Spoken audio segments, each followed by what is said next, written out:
بسم الله الرحمن الرحیم. د خوشحال بابا شعرونه در سره شریکوم. خوشحال بابا موږ دوه واره ویلی دی، نن مې بیا څه خاصه در وښیم. نوم یې خوشحال خان، د پلار نوم یې شهباز خان، د خټکو سردار و، په اکوړه کې زو کړی و. اکوړه خان د ده نیکه دی، دا مو تاسو ته در ښوولي دي. د 1022 قمري کال په حساب پیدا سوی و چې د عیسوي له لارې 1414 جوړیږي. اوس 2022 روان دی، نو په خپله حساب ولګوئ چې څو کاله کېږي چې پیدا سوی دی. او دا سړی چې دی په 1100 هجري قمري کې مړ دی. د عیسوي له حسابه څخه 1491 جوړیږي. نو په قمري حساب د خوشحال بابا عمر چې دی 78 کاله دی، او په عیسوي حساب باندې 80 کاله دی. عیسوي کال چې دی هغه تر قمري کال چې دی 10 ورځې غټ دی. نو 10 ورځې چې ته حسابوې د کال، نو 14 کاله پس یو کال فرق راځي. نو چې پر سړي 72 کاله تر سول د عیسوي حساب، نو دا بل قمري به 40 تېر سوي. نو دغسې حساب د خوشحال بابا دی.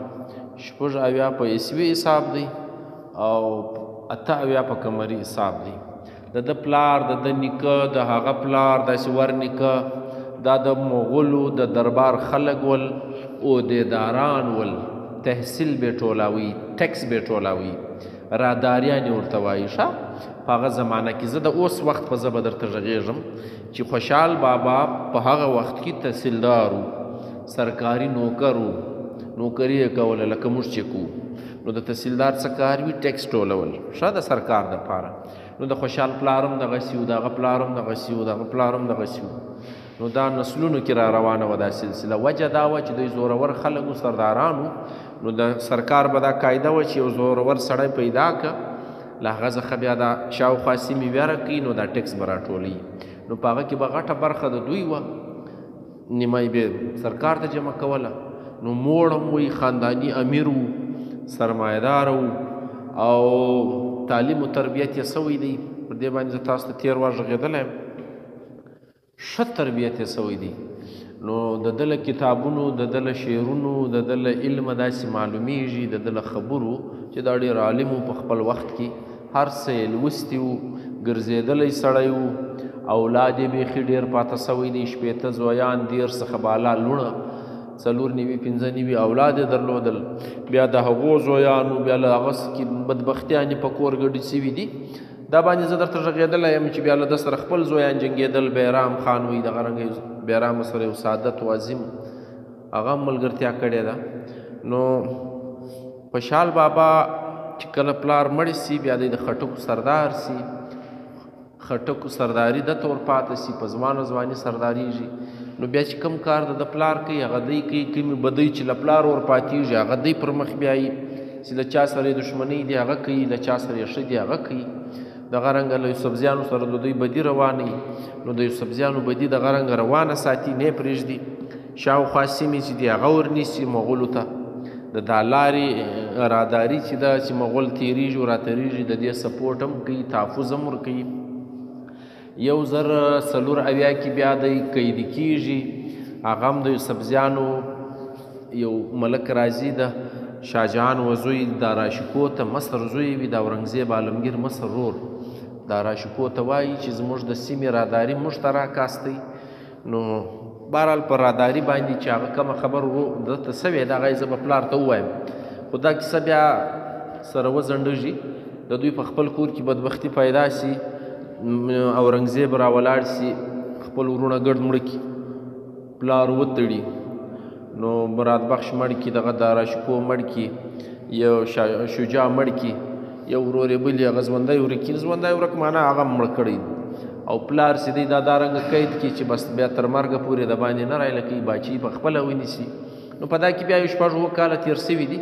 بیا د یوسفزیانو وخت ورغلی دی چې دا راداري موږ ته راکړه. دا د خوشحال زموږ د سیمې نه دی، یعنې د خټکو راداري د خوشحال ټولوي. موږ د یوسفزیانو موږ ته ملکي راکړه، موږ یو سړی وټاکه.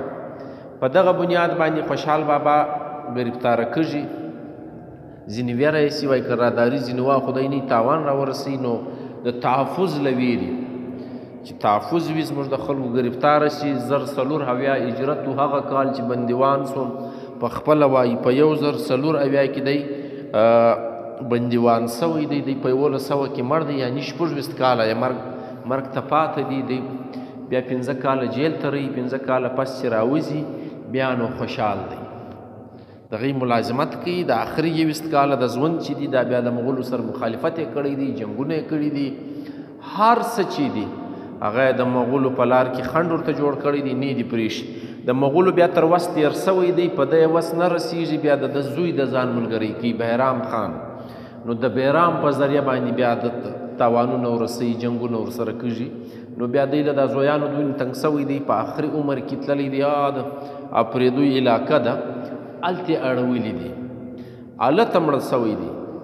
نو بیا یعنې د خپلې بدبختۍ بیا نو د ده زویانو مسلې راځي، بیا په زویانو کې پر سرداري باندې ډېر جنګونه سوي دي، ډېرې پیښې سوي دي.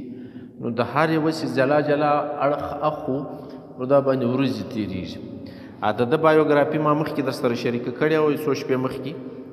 نو خوشحال بابا لیکوال دی، عظیم سړی دی د پښتو ادب.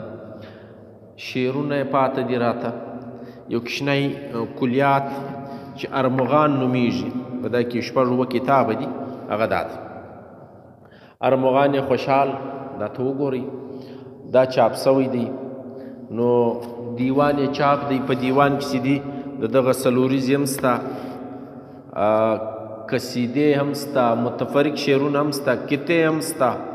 یعنی خوشحال بابا چې په خپل دور کې کم جنګونه کړي دي د هغو ټول شعرونه هم لیکلي دي، کم جنګونه یې لیدلي دي د هغو شعرونه هم لیکلي دي، کم حالات چې په مخه ورغلي دي هغه هم لیکلي دي. او د خوشحال بابا د شاعري تر ګردو ښایسته اړخ چې دی هغه د ده څلوریزې دي، رباعیانې. که تر ارزاني خیشکي کم نه دی نو بیخي ډېر دی. یعنی که داسې وایي چې په پښتو کې تر خوشحال هېڅ چا هم ډېرې زیاتې رباعیانې نه دي لیکلي، نو دا به هم بې ځایه خبر ځکه نه چې خوشحال بابا دومره څلوریزې لیکلي دي او داسې پخه شاعري یې ده. په خپله یو ځای وایي په 20 کاله کې دیګ زما د شعر په اور بار سو، په دا عمر مې پوخ کړي چې 80 کاله مې تللي دي. یا له 20 کالو څخه مې شاعري شروع کړې ده، اوس 80 کاله ته عمر ورسېدی، شاعري مې په خس وه. یعنې اوس مې لږ شعرونه سره برابر شو، تر اوسه نه و سره سم. غرض دا دی چې خوشحال بابا د پښتو د شاعرۍ سرخیل دی، زموږ په اصطلاح د سر سرګاڼی دی. خوشحال چې کم انداز لري، یو خو زړور ډېر دی، زورور ډېر دی، چې کم انداز د په شاعري کې دی دا د هر چا کار نه دی. اوس نسي ویلی، اوس د ډېر پخوا ویلي دي دا خبرې، یعنې د هېڅ چا نه دی ویرېدلی چې و چا ته خوا بده ده هغه پسې لیکلي دي. او د نفسیاتو په حواله باندې خوشحال بابا نو د ده دیوان چاپ سوی دی، دستارنامه د ده یو کتاب دی، خویونه خصلتونه یا هنرونه درښیي. په سړي کې 20 خصلته وي، 20 هنر وي، نو هغه کامیابه دی. دا د په جیل کې لیکلی دی، نو ډېر کمال یې کړی دی. ډېر خلک وایي چې دا د په یاد لیکلی دی، او ډېر خلک وایي چې هغه ټیم کتابونه په جیل کې ورته میسر وو، مطالعه یې کوله، نو له هغه ځای لیکلی دی. کمال یې کړی دی، کار څنګه دی خو چې دستار تړي 1000 دي، د دستار سړي په شمار دي. دا د دستارنامې اول شعر دی، له دغه ځای شروع کوي. نو دا ډېر مشهور د بازنامه یې د باز په اړه کتاب دی، باز به څنګه ساتي، څنګه به لویوي، ښکار ته به پوره کتاب یې لیکلی دی. او فراقنامه ده په جیل کې د اولاد یادېږي، کورنۍ یادېږي. ښه نو زنځیرۍ چې دی د خوشحال بابا هغه کتاب دی چې د پښتو موږ ته الفابیټ موجد دی په خپل دور کې، چې ځینې پښتو توري په عربي کې نسته، په فارسي کې نسته، نو پښتو یې خپله جوړ کړي دي، کتاب یې لیکلی زنځیرۍ نومېږي. سواتنامه چې کله بیا دی مغولو خلاف پښتانه سره راټولوي، نو سوات له تللی دی، پښتانه سره راټولوي، نو سواتنامه یې لیکلې ده. اخلاقنامه داسې دی لکه دا موږ چې عربي کتابونه هدایه او دغه وایو. نام حق د حق معیار سوی دی. نام حق کې داسې کوچنی کتاب اوس پیدا سوی و په دا وروستیو شپو کې، دا چاپ سوی دی. دا هم ښه کتاب دی. دغه رنګه هدایه په پښتو کې د لیکلې ده، هغه د عربي هدایه ده. صحت البدن یا صحت نامه، دا ناجوړۍ د هغه علاجونه دی، چونکې طبیب هم د خپلې دور د هغه کم علاج چې د ناجوړۍ ده ښوولی دی هغه زمانه اوس ورسه طبیب له هغه علاج درکوي. فرق نه دی کې راغلی، هغه بوټي درښیي، هغه علاج درشي. یو شی بدل نه دی. بیاز د تاریخ دی، دا ورک دی. ځینې حوالې چې دي هغه د ده نمسي راوړي دي افضل خان خټک په تاریخ مرصع کې. نو فضل نامه یې بل کتاب دی، فارسي شعرونه یې هم سته، ځینې به له ما هیر وي. خو غرض دا دی چې د خوشحال بابا رنګه سړی بیا په پښتو ادب کې نسته. دا د خپل سکول آف تاټ فاونډر دی. د جدیدي شاعري او د قدیمي شاعري پل دی. د زړه شاعري هم روانه ساتلې ده او پښتو ته نوی رنګ هم ورکړی دی. د ده په دور کې چې پښتو شاعري ته کم اړخونه راغلي دي دا شاته نسته. لیا جنګونه دي، لیا د ځان صفتونه دي، لیا تصوف دی. د خوشحال بابا دور چې دی جنګونه هم پکې سته، تصوف هم پکې سته، قرآن هم پکې سته، احادیث هم پکې سته، یاران هم پکې سته، لیلا هم پکې سته، ماحول هم پکې سته، نفسیات هم. یعنې داسې موضوع نسته چې خوشحال پښتو شعر ته نه دی راوړی. ځکه وایي که د نظم، که د نثر، که د خط دی په پښتو ژبه مې حق دی بې حسابه. نه پخوا پکې تصنیف و نه یې خط و، دا دی ما پکې تصنیف کړل څو کتابه. نو پخوا پکې تصنیف و نه یې خط و. دې خبرې سره اتفاق ځکه نه کوو چې دی وایي پخوا تصنیف ګرڅه نه و پکې، نو شاید ته نه یې رسېدلي. خو بل ځای بیا ویلي دي، وایي د میرزا دیوان مې ومانډه په ګوډي، مسخره می ارزانی خیش کی زمند کړ. میرزا خان انصاری روشانای شاعر غالبا موږ ویلی دي ارزانی خیش کی مو وایات مو دی. نو دا د دواړو دیوانونه ویلی دي بیا پر خان دي. څوک پاوای څوک نیم پاوای دی، کلندر پکې نیم سیر. د هر شاعر صفتونه کړي دي، څوک پاو دی څوک نیم پاو دی، کلندر چې دی بیا نیم سیر دی. نو د دې دا مطلب دی چې خوشحال بابا په خپل دور کې مطالعه درلوده، کتابونه ویلي وو. وایي د خوشحال قدر که اوس په هیچا نسته، پس له مرګه به یې یاد که ډېر عالم په ژوند کې چا نه کاوي. دا به هم یاد لرئ. اوس دا خوشحال چې دی دا چې پښتو وه پښتانه وو، خوشحال نه مري. د شاهین کنسپټ د ده دی، د زمري کنسپټ د ده دی په شاعري کې. علامه اقبال د ده د 100 نظمونو ترجمه په جرمني کې ویلې وه، یا په یورپ کې په انګلینډ کې چې کله هغه سبق له تللی وو. نو زموږ د سیمې ته چې راغلي وو انګریزانو د ده شعرونه انګریزي ته اړولي وو، کتابونه یې لیکلي وو. نو ده هغه ویلي دي، دونې تاثر یې ځینې راخستی دي. له 1905 پس د اقبال په شاعري کې د شاهین او دغه تصور دی د زمري تر دغه له مخه نسته. نو دا له ده څخه اخیستل سوی دی. او اقبال بیا دونې لوی سړی دی، پر خوشحال بابا یې پوره نظم لیکلی دی چې دا افغان شناس دی، پښتانه به پېژني خلک د ده له وجې. نو اقبال په خپله لوی سړی دی چې هر لوی سړی ویلی دی د هغه په صفت کې بیا شعرونه لیکلي دي.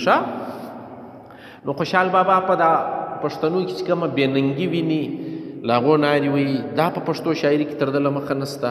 د پښتنو بې اتفاقي هر څه چې پکې ویني په توره پښتانه تر مغول ښه دي. توره باندې اتفاق ورسره نسته، ډېر ارمان. وایي که اتفاق که توفیق د اتفاق پښتانه مومي، که توفیق د اتفاق پښتانه مومي، زوړ خوشحال به دوباره سي په دا ځوان. زوړ خو یم پښتانه که سره یوسو نو زه به بېرته ځوان سم. نو دغه ارمانونه چې دي یا د پښتنو د نفاق خبرې ډېر لاپروا، ډېر زړور. یعنی داسې هم نه ده چې بل قوم ته ښکنځا کوي و ځان ته صفت کوي، وارې بل ته کوي بیا یې خپلو خټکو ته کوي. نو دا د ده لویي ده چې ځان تر بل لوړ نه سمري، چې د ټولو یوه خبره کوي. دا هم هر سړی نه کوي.